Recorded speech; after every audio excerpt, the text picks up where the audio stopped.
too Nice long. to see you, Harold. We should get together, you know, after this is and have it catch up and everything. All right, well, we'll And do that. congratulations on the honor that's been awarded. I want to make sure to let people know. Well, okay, but you don't need to make such a big thing. I'm going to make a big thing of it because I'm very proud of you. I'm happy for you. Yeah. And anyway, welcome very much to Conversations. Pleasure to welcome to the program a friend of myself in Conversations and a friend of the world in a very real sense. I'll use the term an eminent scholar of the Middle East and other matters, that being Dr. Norton Mezvinsky. He's with the Central Connecticut That's right. University, and he writes on the Middle East and other matters. And Norton, welcome very much to Conversations. Thank you. It's nice to be here. It's a very great pleasure to welcome you again. Thanks. We got a whole 58 minutes to talk, so what we want to do is maybe let you share with the audience a little bit of your own background, where you were born and raised, education, something like that, and then we can talk about the matters that are of particular concern to you. I know you're very concerned with the Middle East and other matters, Cyprus, I know. But could you share some of your own background, please? I was born and raised in Iowa. Mm-hmm. I did my undergraduate work at the University of Iowa. I did all my graduate work, MA, Ph.D., University of Wisconsin. I went to Harvard on a postdoctoral grant and was there a couple years. I then was an instructor at University of Michigan, and then I went to City College for a little while. And 36 to 37 years ago, Mm-hmm. I got an offer from the place where I am now, and it was a very good offer, and I took it, and I've been there since, and they've treated me very well. All right, very well. And I am going to say it, whether you want to soft but you've just been appointed University Professor there, and I congratulate you very much. It's a great honor, and it's a distinctive recognition of your distinguished career. Thank you very much. Were you doing postdoctorate work in New York when you said you had been to? No, and were you at Madison? I went to Harvard for postdoctorate. Right. I did all my graduate work at Madison, University of Wisconsin. Okay, yeah. Uh-huh. Got my Ph.D. University of Wisconsin. Then I went to Harvard, and then after that, I went to the University of Michigan, and then I went to City College, and then I got the offer from Connecticut, and I went there. You taught at University of Michigan? I taught at Michigan and I City see. College. That's where. And That's you got your degree in history then? I got my degree in history. And did you concentrate on Eastern Europe, I Mediterranean? concentrated on the United States and then the Middle East, and I then dealt with American policy in the Middle East, and then I more and more dealt with Israel, the Palestinians, the modern Middle East, Zionism. And at Connecticut, I teach those kinds of courses, modern Middle East, Arab-Israeli conflict. I teach a course on the history of Judaism. I teach sometimes a graduate seminar on American policy in the Middle East since 1947. Boy. And so on. That's a hot subject, isn't it now? They're all pretty hot. They're all pretty hot, right. And you've written on that. And you've written, I know you wrote and co-authored with Israel Shahak a book called, what was it? Jewish Fundamentalism in Israel. Right, yeah. I met him, and I want to thank you for introducing me to him. Thank he was you. a great force. He was a great man. He was a genius. The second edition, updated, of our book is coming out in June of this year. Okay, good. With a brand new introduction that I wrote to bring it up to date. Good for you. First published in '99, now it's coming out again. And he had written a book, among other things. He was a chemist, was he? But he had written a book called Jewish History. What was the title? Jewish History, Jewish Religion, The Weight of 3,000 Years. Yes. He was a world-famous chemist, but he was also a great scholar in Judaism. Yes, all right. And in Zionism, and he was just a person of enormous knowledge. Yeah, and he was very warm and very. I really enjoyed meeting him. We did a program with him when we were downtown. I was really happy to have made that. He's a friend of Noam Chomsky. They're very close friends, and they're in the same category. They're both geniuses. They're both geniuses, yeah, that's right. Geniuses we have known, right? Geniuses we have known. You had another, I know from personal experience and conversations, you had another genius friend of yours as an undergraduate at Ames. That would be the actor Billy, what's his name, Gene Wilder. Well, he was a roommate, yeah, right? He was a roommate. That's right. I mean, another genius in another realm. Well, a creative artist. Yeah. His real name was Jerry Silverman. He was from Milwaukee, Wisconsin. But his acting name Gene Wilder. Yeah, he was really good. The producers are just, I don't know, I don't think there's ever been a better role, you know, like that. It may be. Anyway, you've had all this, so you concentrate in the Middle East and that sort of thing. Now, the book that you wrote with Israel Shahak, could you share that a little bit, what you were going into and what that was about? And then we can segue into some, and I know you're very concerned with this concept of the Christian Zionist groups and so forth, and the Middle East, yeah.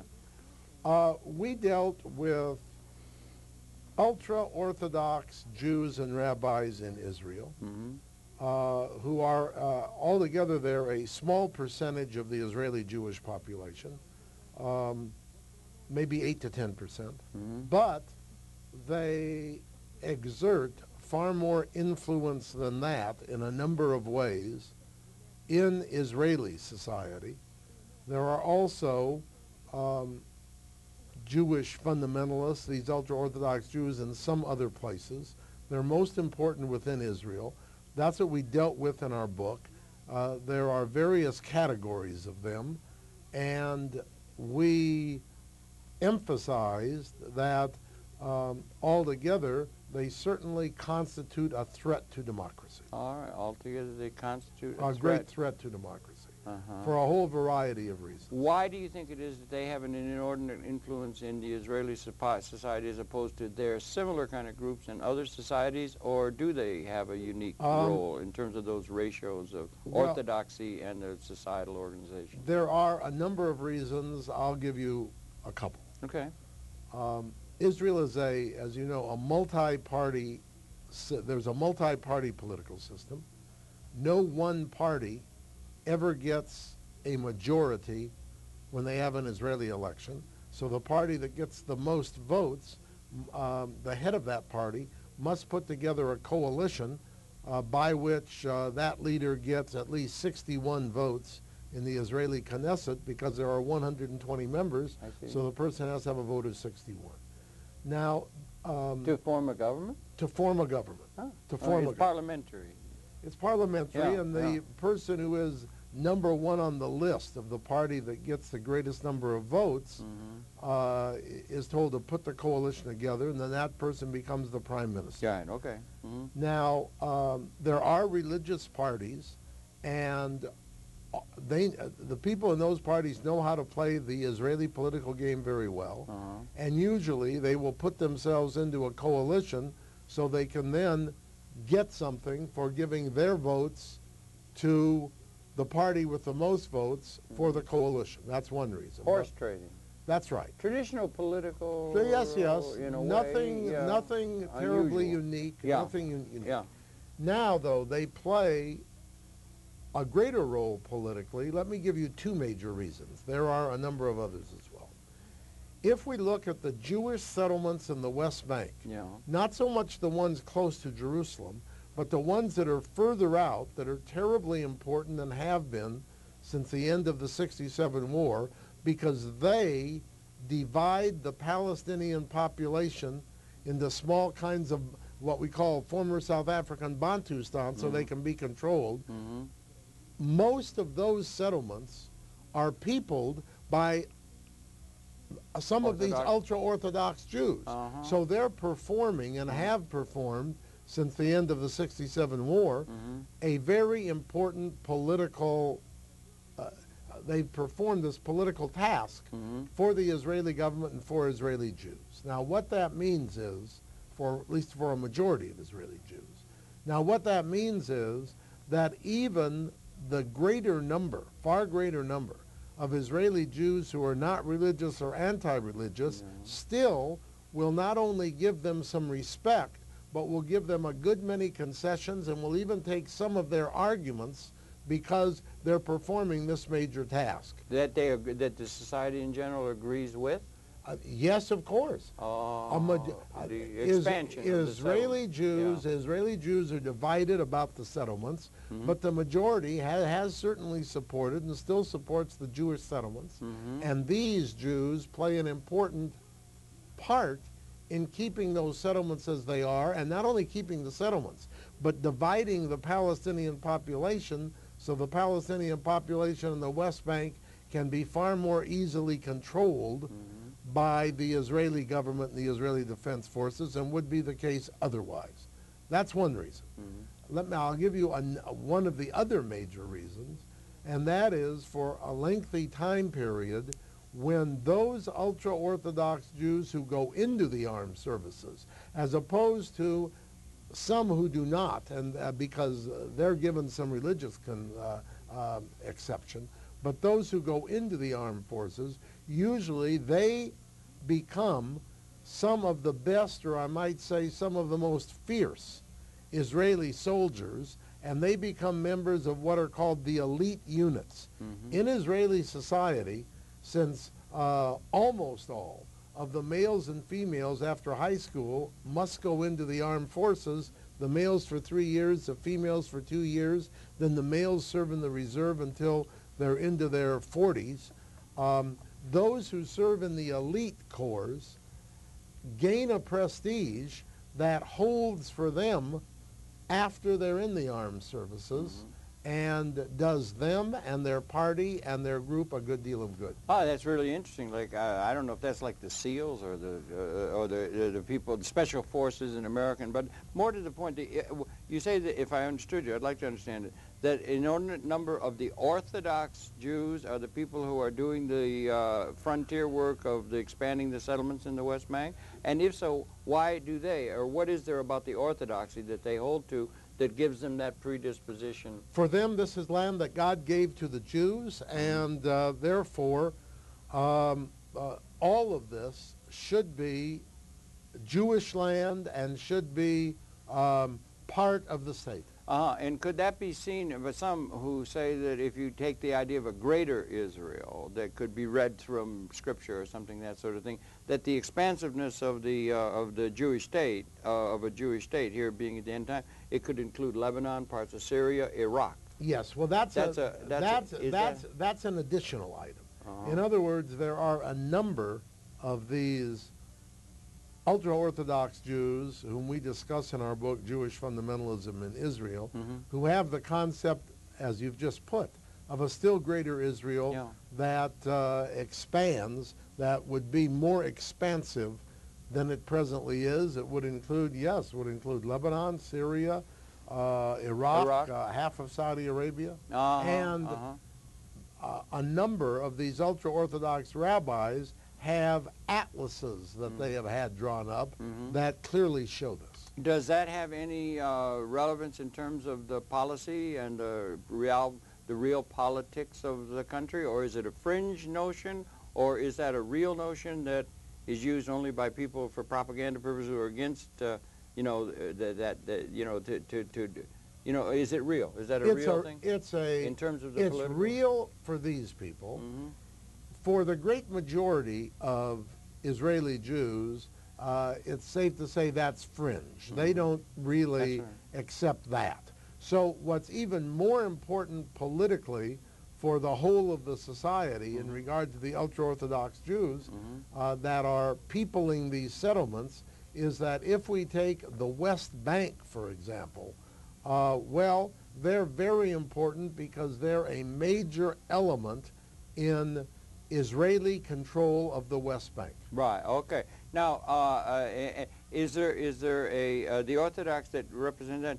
Are they, in a national sense, are they a great many of Americans? Are they made up of any particular group in any kind of a way? And then also that idea, you said that the people who support the general society, the main line of the Israeli society, supports the settlers, even though they are not themselves there, but they support the idea. How much of the society would support, in general, if they were to sit down, support this idea of a greater Israel that expands and maybe has relevancy in terms of current geopolitical development? Well, let me try to briefly answer the many things you just pointed. Were there that many? Yeah, okay. Yeah. All right. Well, that's why it's good to be on this program, Harold, because you get right into the deep part of things. Do I really? I don't know. So, I mean, we get many questions. First of all, are there Jews who have come from other places and then come to Israel, become citizens, given that they're Jews, and become members of these ultra-Orthodox groupings? The answer is yes, a minority of them, But the answer is yes, and most of them come from the United States. Mostly? And we've had some who have come from the United States and become members of that group. And some of them have been the most extreme. So that is that answer. Now, in terms of settlements in the West Bank, the Israeli Jewish population, as you probably know, the Israeli Jewish population is split in many ways in regard to the settlements. We have some Israeli Jews who oppose all the Jewish settlements in the West Bank. They oppose them all. We have more Israeli Jews who say that they support Jewish settlements, but may not support all of the settlements that exist. And then we have those who support all of the settlements that exist. It's fair to say, in this regard, though, that every Israeli government since the end of the 1967 war has supported the settlements and has expanded the settlements. Certainly, and it's also, that's right, well, but it's also important to point this out. Many people think that this is mostly true of Likud, the party of Ariel Sharon. But that is not really the case. The whole settlement policy was devised by the Labor Party after the 67 war. The first 100 settlements in the West Bank were established by the Labor Party.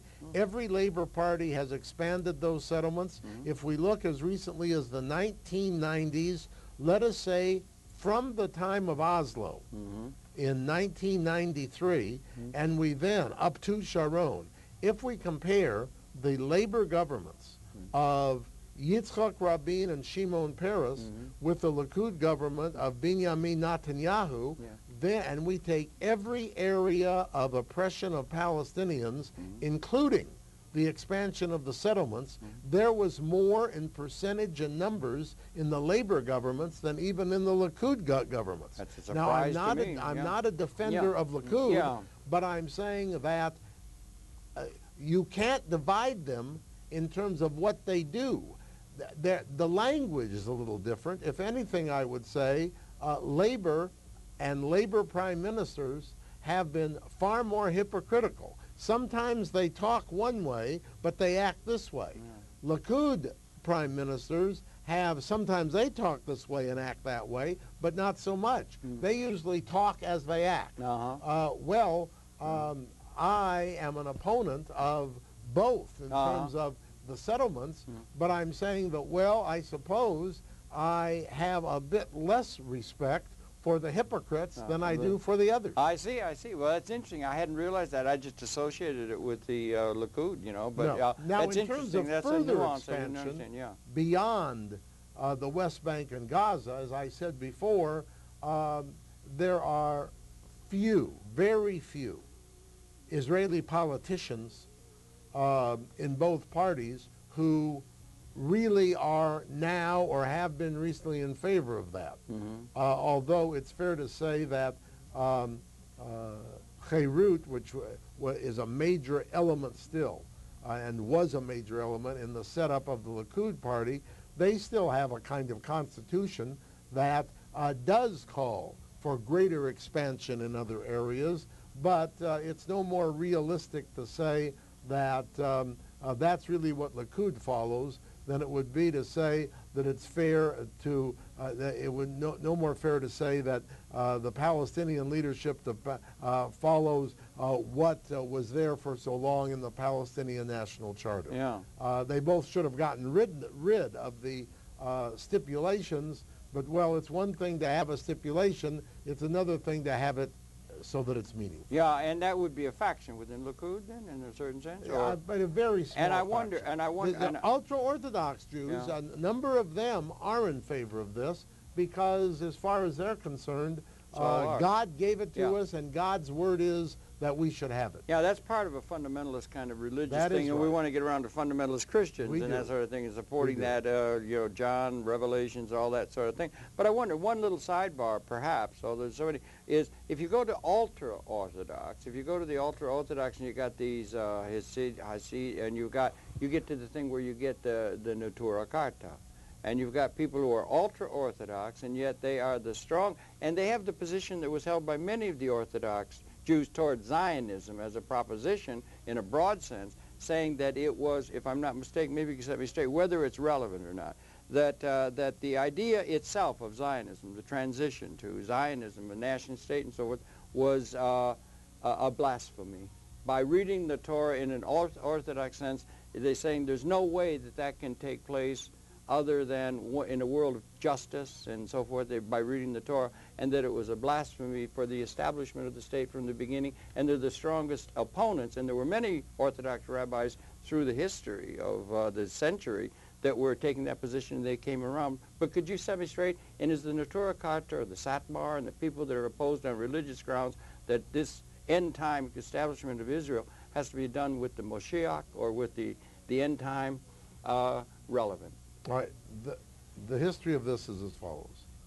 From, let us say, the 1890s, when political Zionism was concretized by Theodor Herzl and came to the fore, from then until the time of the Holocaust, let's say by the time we've come right up to the 1940s, the great majority of Orthodox Jews, not just ultra-Orthodox, but the great majority of Orthodox Jews, the very great majority of Orthodox rabbis throughout the world, were opponents of Zionism. Vehemently opponent. Yes. Based on Scripture. Yes. On the Torah. Well, yes, and really based upon, many of them based upon a reading of biblical text itself, but then even more specifically based upon two things that fit together.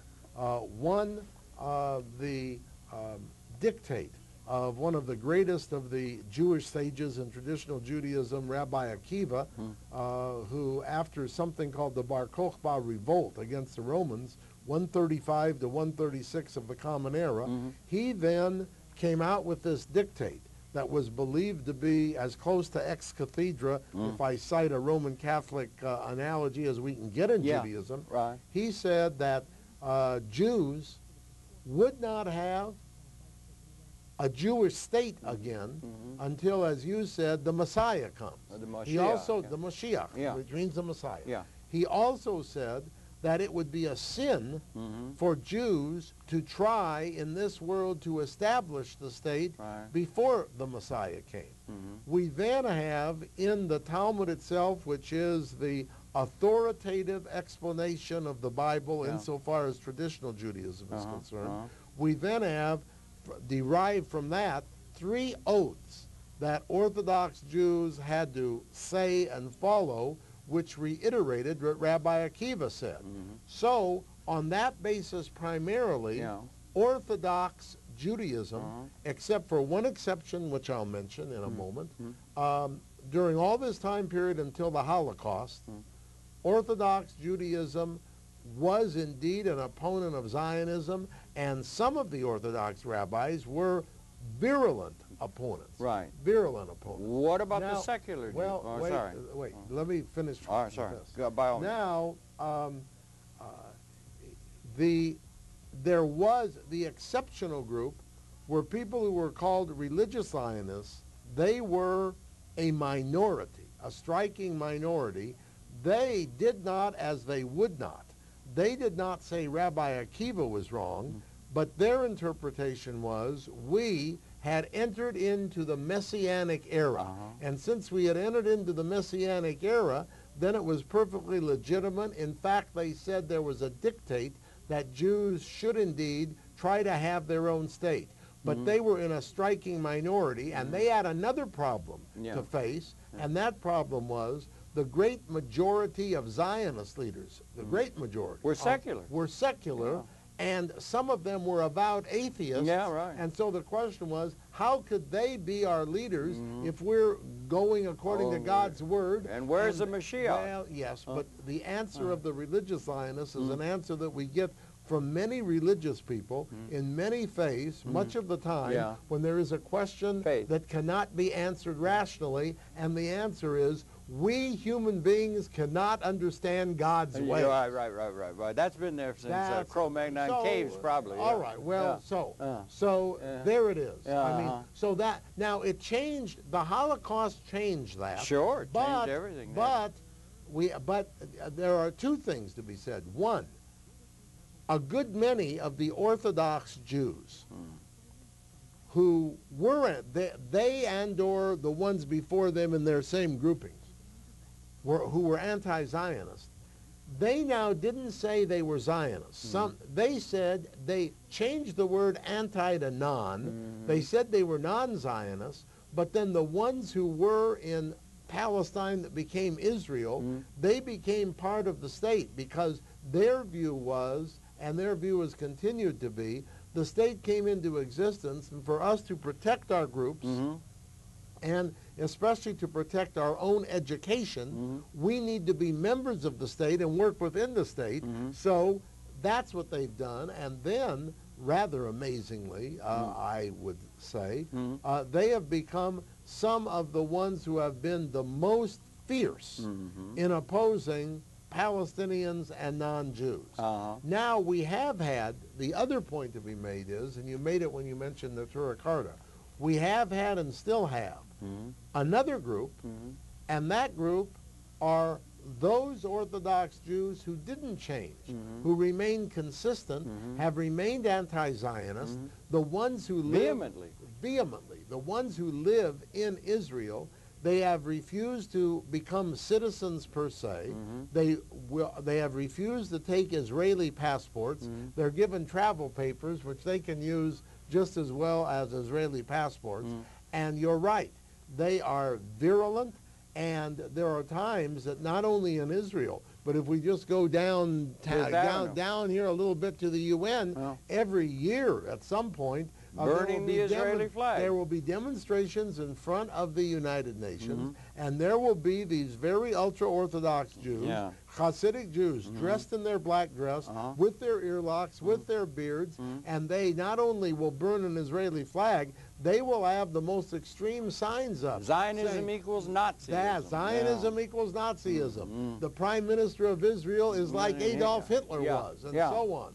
Things, by the way... in the name of ultra-Orthodoxy. That's right. Do we have... That's right. So, I mean, we have that grouping as well. You got a big mix of people there and everything like that. But in the name of an ultra-Orthodox religious fundamentalist sort of thing, in a sense, they're arguing against the political power of what's in the world existing. Do we have such things? Because we've got to segue. We only got so much time. Segue over to fundamentalism. Islamic fundamentalists? Do we have Islamic fundamentalists comparable to the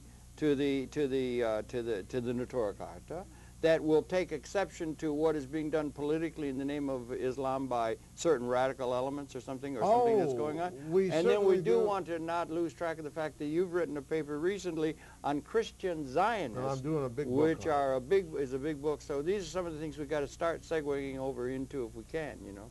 Although every word you say is really interesting. Well, I'll just, to end this, let's say this grouping, and the Torah Carta are the major ones in this grouping, that have remained anti-Zionist, but we must be fair to say they are certainly a minority among Orthodox Jews from the time of the Holocaust. Among all Orthodox Jews, and a minority also among the ultra-Orthodox, who are in many ways the most anti-non-Jew of any Jews you can find anywhere. Just to make things really interesting, huh? And to know more about this, read Israel Shahak. Yes, right. Then you'll get in there. We didn't mean that's my little plug. Right. All right. No, it's good. It's a good book. And Israel Shahak, I agree. He's a genius, a beautiful guy, and everything like that. Now, what about this? Where do we go from here? Now, we got the Israel. You've been following it carefully and so forth. We've got the invasion in Iraq. We got these things going on. We got a big transformation. Mr. Huntington tell us we have a clash of civilizations. Was the establishment of Israel seen by the Islamic world, by much of the Islamic world, as representing a counter to the normal trend of things of anti-colonialization of Europeans who had been colonizing the world, that the establishment of Israel was seen as a colonization effort on the part of Europeans into that part of the world? And what is this prospect, particularly with these Orthodox who have ideas about how we're going to extend it out into Iraq and that kind of thing.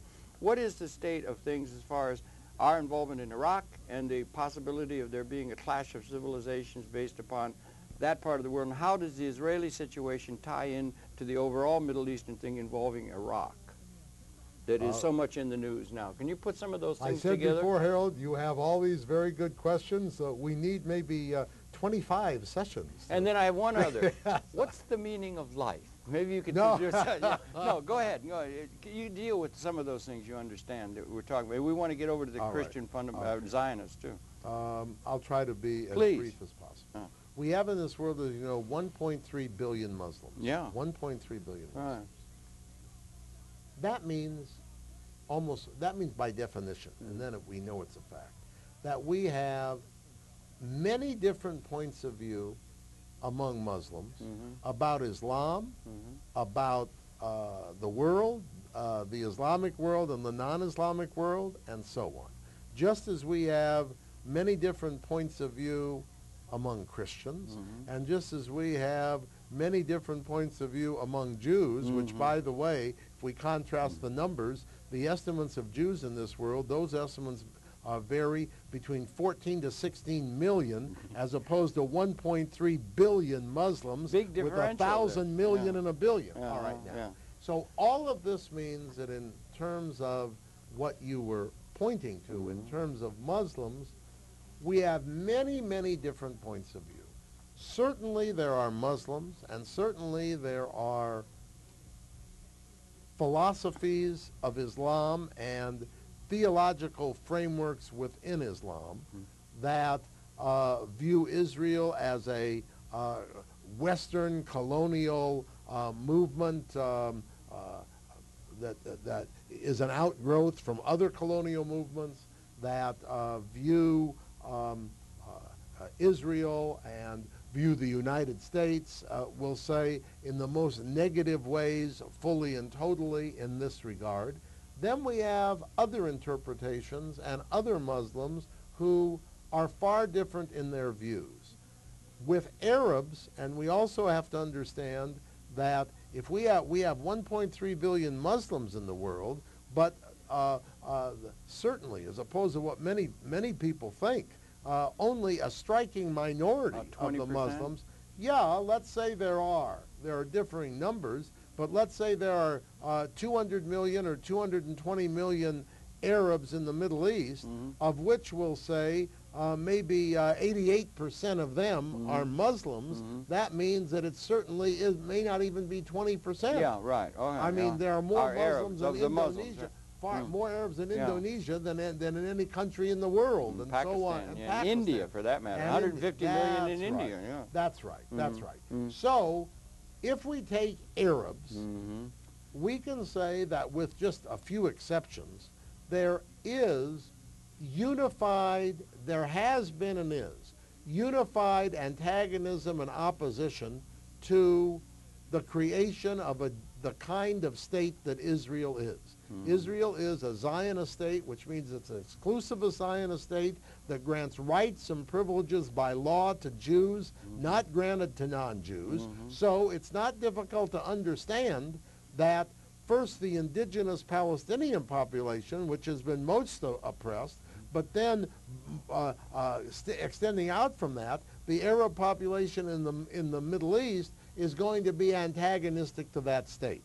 Now, so that's been a unifying factor. Can we find some exceptions of Arabs? Yes, we can find exceptions in any kind of group, but that's a unifying factor. Now, among Muslims, there also, since Jerusalem is so important within Islam, since there are holy places, since there's concern with other Muslims, yes, there is also antagonism to Israel among Muslims, among some Muslims, in places other than the Arab Middle East, from Muslims who are not Arabs. On the other hand, there is certainly not so much hostility as there is among the Arabs, and there are varying views. So I'm saying that we have a plethora. We have a great mixture of points of view about all of the things that you've talked about, not just Israel, but also Western colonialism and so on. Right. Now, in terms of Samuel Huntington's thesis that then many others have now taken and have advocated, a clash of civilizations, which means the argument is that there is now and has been for some decades a clash of civilizations between Islam, Islamic civilization, Muslims, and the West. That's a complicated point to try to discuss. You ask me my view. My view is we have some elements that indicate, especially we'll say in the last couple decades, that indicate that in some ways we have some cultural clashes, but to say that we have an overall clash between Islamic civilization per se, if indeed we can even define it because it's so mixed, but to say that we have overall a clear clash of Islamic civilization with Western civilization, my view is that is an overstatement. That's too large a generalization. We don't have enough empirical evidence to really come close to making that generalization. Oh, I see. Okay, but if they're seeing that Israeli Ashkenazi extension out from Europe is a European, it would be seen like in a certain sense as a colonizing land grab based upon ancient historical traditions that are played up and so forth, and that's the way it would be seen. So there's a clash between Western globalization, which is a large thing that's going on all over the world now, globalization, modernization, globalization, which is, I don't know, what's Jeffrey Sachs and so forth up there will say that the globalization pattern is not serving well Stiglitz is not serving well the vast majority of the world population and so forth. And this idea that there's going to be a clash between two forces of good and evil, which might be able to segue into this idea that is the Christian Zionist, which is a huge support of the Zionist enterprise, or the Israeli enterprise, here in the United States, the political base, which is backing in turn the neocons, who might have been a faction of the Republican Party, who in the minds of many people have taken over this country, even if they had that small faction has not yet taken over the Likud or the Israeli political experience. Well, the essence of that argument put together that way seems to me to be a bit simplistic. Well, perhaps. Patterns are. Well, I mean, that argument is based upon a number of assumptions that may not hold and certainly don't hold fully. For example, it's based upon an assumption that the state of Israel is, as you put it in the argument, or as you said it's put by the advocates, the state of Israel is the outpost of this kind of Western colonial expansion. Western colonial expansion. Now, in the minds of much of the world. Well, in an era where... Right now, I'm concerned not with what might be, to the extent we can determine it, that may not be so easy, what's in the minds of the world. I'm concerned with what is the empirical evidence that we have that may prove or disprove this. And I'm saying that if we take the state of Israel, yes, one can point out certain things that might fit into that category, especially Israel's being so backed by the United States. But, that seems to me to be viewing it with shutters on. Why? Because the major consideration about Israel, the essence of Israel's character, is a Zionist character. And that Zionist character is unique. That Zionist character is unique. That Zionist character is not based upon Western expansion. And in fact, it seems to me, there is an even more powerful argument about why it is, what's the primary reason that the United States has so backed the state of Israel. Yes, there are people who argue, as Noam Chomsky, whom I couldn't respect more, as he argues that that's because Israel is indeed has been used by American governments as an outpost for United States imperialism. That argument, it seems to me, is on balance not the correct argument. Okay. That the argument is, amazingly, that because of the Holocaust, because of what I'll call Christian guilt in the United States, because of a terribly efficient first Israeli lobby in the United States that still exists, and then, since 1980, in a sense even more, a Christian Zionist lobby that's based upon something far different than expanding Western imperialism. They have kept, they've worked internally in the United States, and they have kept one government after another in this country, Democratic as well as Republican, right behind Israel, fully supportive of Israel, in a blind way, supporting Israel economically, politically, and militarily. Yeah, incredibly so. I mean, more than any other, And it seems to me, and I think it's clear, the empirical evidence for what I've just said is overwhelming. Yes, it is true. That is true. Why? What is the political source of that? And can we get over into this idea that you're developing now, this Christian Zionist movement that is such I said a it's basis? there for a number of reasons. It's there for a number of reasons. The Israeli lobby... And if I may, let me just... And that does get around, if it's not Huntington, we're civilization, it does get around to a large view of the development of world society and so forth that begins to bring in things like John, Revelations, Armageddon, and forces of evil lining up and that sort of thing. But Harold... Yeah. That's not a clash of civilizations between Islam and the West. Well, that's too small.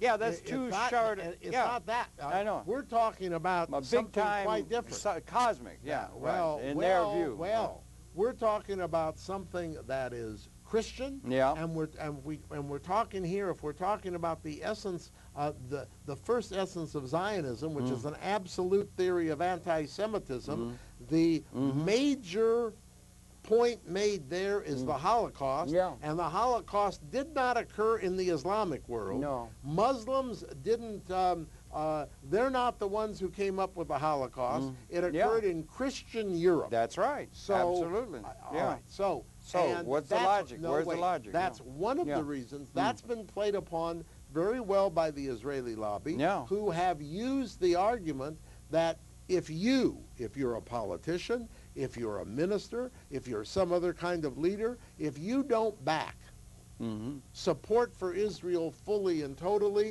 then we'll label you anti-Semitic. And since the Holocaust, something that most of these leaders do not want to be labeled is anti-Semitic. I would say that's still influential. It's less influential in 2004 than it was 30 or 40 or 50 years ago, because understandably, the further you move away from the happening, from the Holocaust, and you're moving into generations, it's not going to be so effective, but it's still there. Much more can be said about that. That's Israeli lobby. But now when we come to Christian Zionists, we're coming to a totally different thing. Mr. Falwell A totally different thing. All right. Here we're coming to people, and now we have 6 million Jews in the United States. Okay. Now, now of the 6 million Jews, only a small percentage of them are involved in the Israeli lobby, as opposed to what Zionist leaders say, that they represent all the Jews. They don't represent all the Jews. I think they don't represent a majority of the Jews. And so now, not now. They did maybe at one time. Well, I think not then either. No, okay. But we're talking 6 million Jews. Yeah, all right. If we come to Christian Zionists, Jerry Falwell, as you just mentioned, one of the leaders, he has said repeatedly he speaks as one of the leaders for 100 million Americans. Right. Now, that's probably an exaggeration, but it's not an exaggeration to say that the number is at least half of that, 50 million, and it might be 60, and it might be 70. Now, if we're talking that number of people, we're talking about a significant part of the population. It happens to be we're also talking about a part of the population that has tremendous influence. 90%, for example, 90% of the people in the Christian Broadcasting Network, all of the radio and television stations that are Christian, 90% of them are avowed Christian Zionists. I could go on and on. They give far more money every year to the State of Israel as they have since 1980. Christian Zionists give far more money than all of the American Jews put together. Far more, not nearly so much as the U.S. government, but then they also influence the U.S. government far more. And the evidence for this is overwhelming, and I hopefully one day soon we'll have a huge book on it. I'm really glad you're putting the book because it should be told. The story should be told. Now, but then we come to why do these people do it? They do it because they have a certain theology, and their theology, which really means they believe this is God's word. They believe that what is known as the State of Israel now, historic Palestine, even in a bigger area than it presently exists, that has to be all Jewish. That has to be controlled by Jews before the second coming. That the second coming will only be there when you have Jews controlling all of this state. So they give undying support. They give, and they believe that's God's word. Absolutely, yeah. Now, the strongest supporters. That's right. Now, a majority of these Christian Zionists, a majority of them also believe that, it's part of their theology, they also believe that before the second coming,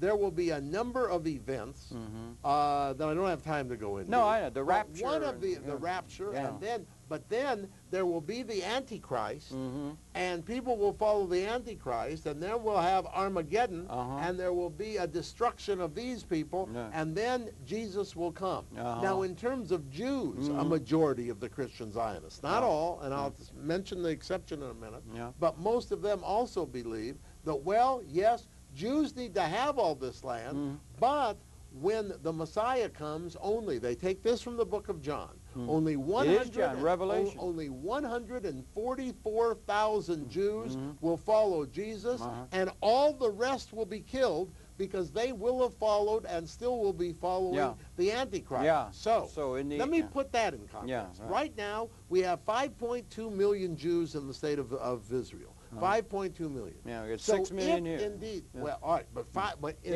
Israel. Now, all right, now, if indeed this happens to be the case, only 144,000 of the 5 point are going to make it. The rest are going to be killed. Now, we do have, we have a few Christian Zionists, and a couple of the leaders have amended this, and they've said, no. They've said, we now have a second covenant that we recognize from God. God made a second covenant with the Jews, so they have some special place, and maybe all of these people won't be killed. But that's a minority.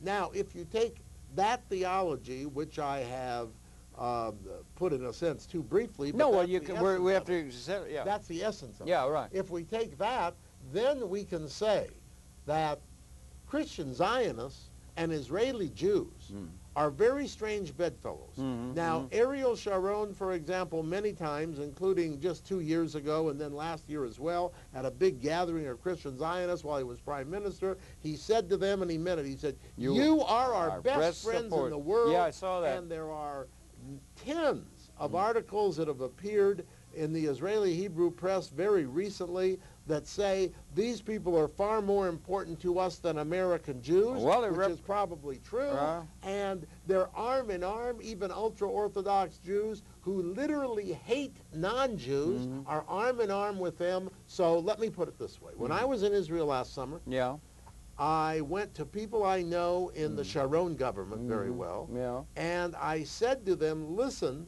don't you know about this theology, that only 144,000 will be saved? They said, of course we know, and as far as we're concerned, as you would guess, they said, that's all nonsense. We don't believe that's that all for a myth minute. And But they said, but we'll look, take the support. We're Machiavellian. We'll take the support. We're taking the support, so we court them. Then I went to 3 different groupings of Christian Zionists. They're all Americans. They had come to Israel. They usually come for 6 weeks, 6 months, for a couple years, and they go back and others come. I went to 3 different groupings, and I said to them, listen, don't you know what these Israeli leaders think of your theology and most Jews? They said, yes, we know. They think it's nonsense, but that's all right. And they said to me, we're not taking our orders from them. We're taking it from God. Up there. Yeah, right. I've heard now, that. That's what Mr. Bush says. That's right. Mr. Bush says the same thing. So there you Dangerous stuff. Strange bedfellows. Yeah.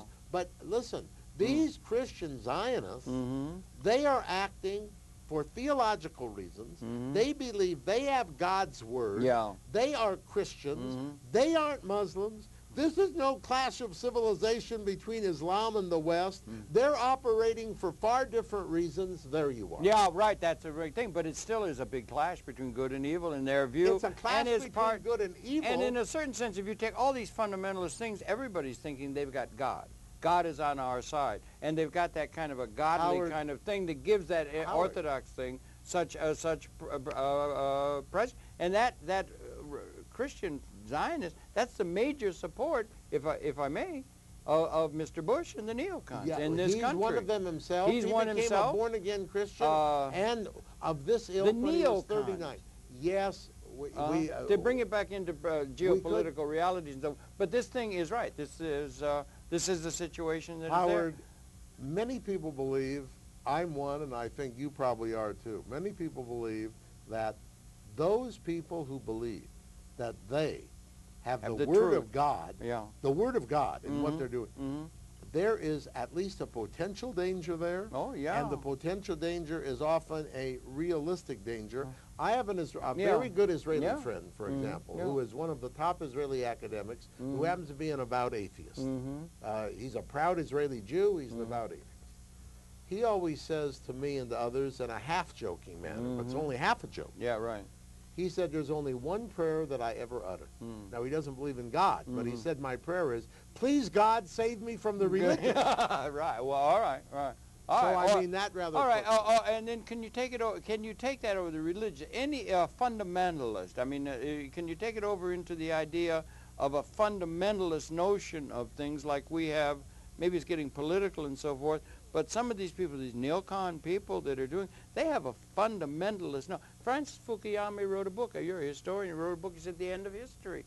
History's over. It's all settled. Everything's done. We've got a fundamentalist, I don't know if it's Friedman, an economic notion. We got a pattern that we're going to put upon the world. Is there an element similar to that, speaking to a higher authority, that is in geopolitical, realistic terms, in terms of economic policy, what's going to be done? And we've got an army over there in Iraq pursuing that kind of a view of the world so that these two things maybe blend. There's a fundamentalism that isn't based upon religion, but it is a fundamentalist notion of absolute truth held by someone, Gott mit uns, they said on the German belts in the war. God is with us. That sort of thing. Do you understand what I'm saying? Yes. We have, certainly there is, certainly that kind of combination exists. We know that in this administration, for example, we have those who are of this very religious Christian Zionist ilk. We have others who are not religious in that sense, but still fit in to this category that you term, it's a little too ambiguous for me, but of neocons, neoconservatives. They may not be religious, but they fit in many ways, and so we do have that. We do have that kind of combination. But let me point out, that in terms of these Christian Zionists who have indeed exerted a tremendous amount of political influence in this country since 1980, they have not. Their influence has not been limited solely to the Republican Party. No. It also is an influence that was extended into and was significant in Democratic parties and Democratic administrations. Just like in Israel's Likud and Labor. That's right. Perhaps not quite to the same extent. I mean, it could hardly be to the same extent as in this Bush administration. But still, the influence was there. Yeah, so we live in incredibly interesting times, despite the fact the Chinese warned us against it and so forth. We don't get a few minutes left. Here we are, May 14th, 13th, 2001. What's going to happen in Iraq? We have this great phrase in Yiddish. I usually put it at the Yes. end. All You right. know, the Well- last time we ended an interview, I said, "What was the source of anti-Semitism?" Yes, I and know. you gave you 30 seconds. Yeah. Well, we have a great Yeah. phrase in Yiddish. Yeah. So I'll answer it in 2 words. I'll do. Gott weiß, God knows. God knows. Which yeah. ties into that makes us a fundamentalist. But thing. No, but it's a in mess. addition, not only is it a mess, Yeah. that as of this day, May 13th, as Yeah, you they said, just cut off the 2012, fellow's head. Yeah. Yeah. we certainly cannot say that we can be optimistic. I cannot be. I don't see no. it. And you've got this fundamentalist notions coming from all over the place. Yeah. That's bad. We Yeah. have secularists who are every bit as bad, as you said, as the religious fundamentalists. We have an administration in the United States that not only It's and getting this is an surreal. understatement, that's right. It's getting has surreal. not only been misguided, but it's an administration that really didn't know what it was doing. And it has a when it went into fundamentalist it. faith that is going on. And didn't know what it was doing, and didn't even, let's say, the war happened. I don't think it should have. as No, it did, absolutely. But the war happened. But then, if the war happened, we have an administration that clearly now, did not have any real concept of what it would take to try to reconstruct after the war itself. And the most damning thing that I can say about the administration is that this administration, right up to the top, President George W. Bush, did not draw upon the expertise